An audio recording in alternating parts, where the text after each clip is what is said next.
ke Pak Surya dari pertanyaan yang pertama ini tentang transaksi harian Pak Surya. Apakah memang karena kan tadi katanya kecenderungannya biasanya di bulan Ramadan gitu memang agak lesu, agak sepi gitu ya. Tapi di tahun ini tuh apa yang terjadi? Apa benar tadi ada yang bilang peralihan ke kripto gitu ya atau seperti apa Pak Surya?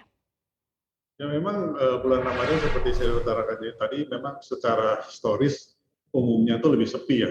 Alasannya kenapa saya nggak tahu, tapi memang itu kenyataan yang secara historis terjadi gitu ya. Kemudian juga kita kalau bandingkan dengan bulan Januari waktu retail itu sangat bergairah gitu ya. Dengan sendirinya juga saat ini tuh mungkin berkurang banyak ya. Karena kan salah satunya kan penurunan dari indeks juga ya. Jadi mungkin ada posisi yang nyangkut juga atau apa gitu ya. Oke. Jadi dibandingkan Januari itu memang ada penurunan dari investor retail ya. Kalau investor institusi sih saya pikir sih mungkin tidak terlalu banyak berubah ya. Jadi itu memang penurunan itu terjadi gara-gara itu. Kemudian tadi kalau ditanyakan mengenai apa tadi sell me atau go away gimana gitu ya. Iya, Kalau menurut iya. saya itu sebetulnya kan lebih ke mitos ya, karena secara historis yang seperti saya utarakan tadi kan sebenarnya 6 tahun terakhir itu kan relatively itu kan 50-50 sebetulnya.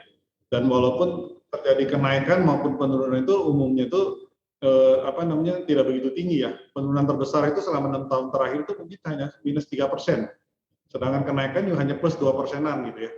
Jadi itu yang memang yang terjadi yang mesti kita cermati.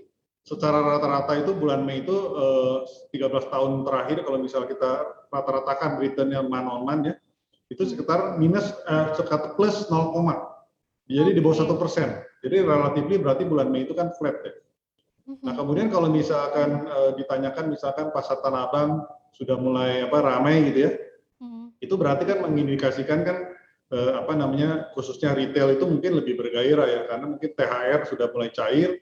Kemudian juga kalau kita perbandingkan dengan tahun lalu pada waktu PSBB diperketat ya, itu kan dapat dibilang kan jarang sekali kan yang berbelanja untuk Lebaran kan pada waktu itu ya.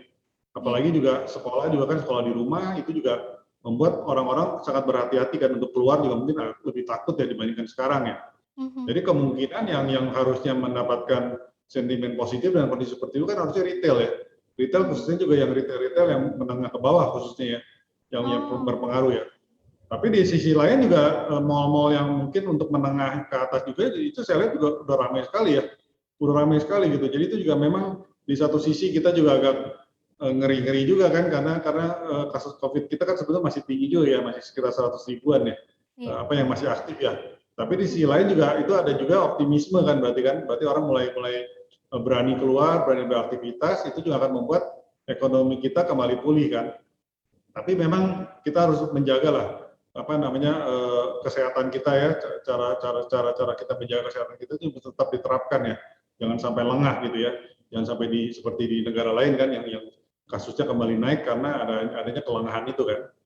Nah kemudian untuk target IHSG kita akhir tahun, target saya sih 6.500 ya, itu dengan asumsi ada growth dari EPS kita untuk tahun ini, karena tahun lalu kan cukup dalam kan penurunan dari EPS kita ya.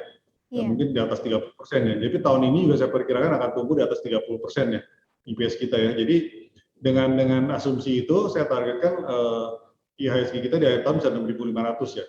Mungkin ini saya lebih konservatif ya dibandingkan beberapa rekan-rekan juga ya yang memperkirakan mungkin bisa mencapai juga kan. Itu kira-kira sih kira-kira.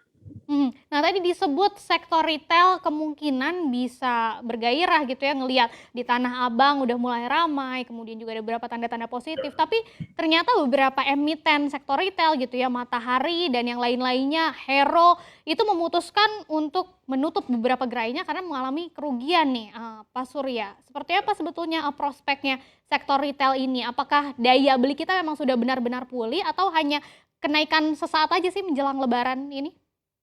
Makanya kalau kita lihat first Q sebenarnya retail kita itu kan banyak yang turun juga ya.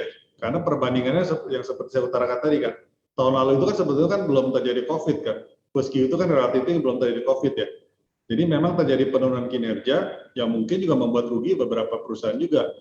Yang akhirnya memutuskan karena mungkin tidak bisa bertahan untuk 1 tahun ke depan, mungkin akhirnya mereka memutuskan kan yang kira-kira rugi mereka ada yang tutup dan lain-lain gitu kan.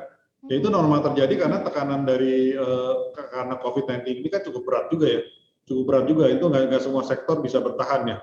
apalagi yang memiliki toko-toko yang cukup banyak kan, itu kan cost-nya mereka itu juga untuk fixed cost-nya juga gede ya, pegawai-pegawainya juga banyak gitu ya, itu memang tidak bisa dihindari. Tapi kalau second Q, kalau saya lihat sih tahun lalu itu kan udah terjadi COVID ya, jadi mungkin tahun ini untuk second Q seharusnya bagus ya untuk retail ya. Atau misalnya poultry juga itu kan bagus kan, yang restoran udah mulai buka itu mungkin kan ayam-ayaman itu juga positif ya. Nah Iya, bedanya iya. mungkin kalau ayam-ayaman post Q itu udah terlihat udah terlihat pemulihannya udah terlihat ya. Kalau retail saya lihat memang beberapa post Q ini masih agak tertekan ya kinerjanya gitu. Betul. Iya.